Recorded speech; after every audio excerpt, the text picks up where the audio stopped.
I've got one more question for you. What is one issue that we're not talking about that we should be talking about? Oh, that's a good question. Let me think about this. So I tried to get this discourse started the other day. It posted reasonably well. But I think that a big issue that a lot of people aren't aware of, and most of the people who are aware of it are, kind of fringe ideologues. Maybe that, yeah, I fit that description too. Is a Supreme Court case called Griggs v. Duke Power, right? And this massively extended the implications of the Civil Rights Act, right? So as written, the Civil Rights Act only applies to overt discrimination, right? In that, like, an employer is not allowed to have an employment policy of whites only, Koreans only, or anything like that, right? And if you can prove that they have such a policy, either formally or informally, then that you have a case against them, right?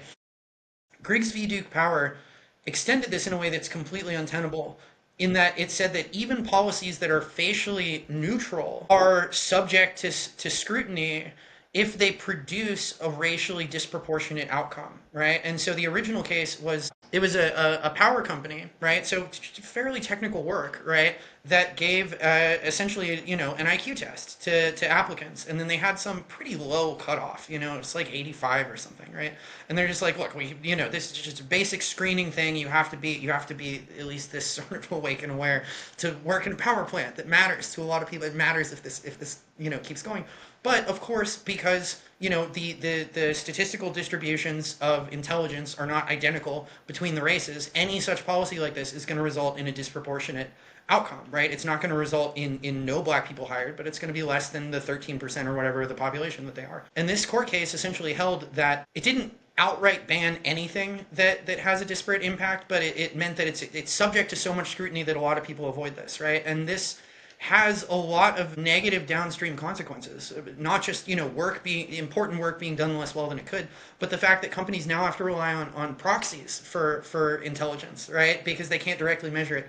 And I think this is, at least in part, driven a lot of the sort of credential inflation that we see, is because they can't directly test for these things, so they have to use things that are proxies for it, right? Like degrees, right? I think there are a lot of jobs that people could easily do with like 6 weeks of training and don't need a degree for it, but the degree is a great filter for intelligence and conscientiousness, right? And so people are sinking, $100,000 into a degree that they, at least economically, probably don't need in order to sort of arbitrage their way around, Griggs v. Duke Power. So yeah, if I have to plug one thing, it's that I think that we need to, and then the decision was then codified in the 1990 Civil Rights Act. I think if I could pitch one thing, it's that we need to sort of scrub all this stuff away and return to the original, 1964, 1965 version of the Civil Rights Act, which just deals with overt discrimination. And we need to accept the fact that not everything is going to be perfectly proportionate all the time, right? Just, like nothing's going to be, in fact, right? And it's going to be disproportionate in different ways, right?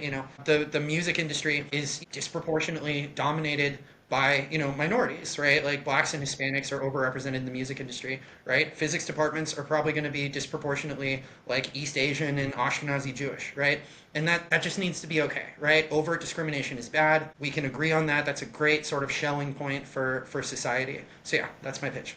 That is very interesting. Have you read Richard Hanania's Origins of Woke? No, I follow, I see a lot of his content. I think I'm generally aware of his perspective, but I didn't read that. Yeah. I Yeah, know he has like a sort of similar perspective, that civil rights law is at the root of a lot of this. Yeah. it's really interesting to me because in a lot of my writing, I focus a lot on the theoretical philosophy side, breaking down postmodernism, critical theory.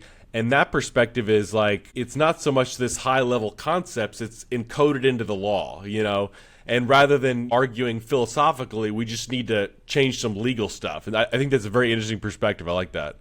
Yeah, I think that both are important, right? I'm also kind of a philosophy nerd, right? I'm very much a head in the clouds, theorist type of person, right? Even when I was a physics major, I mostly took like theoretical rather than applied classes. And so, I do think it matters if we want to get the laws changed, right? Then we have to also deal with the beliefs that led people to institute those laws, right? So I really think both matter. It's just different, sort of levels of magnification, or, different angles, but I think, a sort of full stack approach is necessary, right? We have to address the reason why people thought these things were a good idea in the first place, then get rid of them, right? The cash value of the philosophical change is the legal change. Yeah, that's fascinating stuff.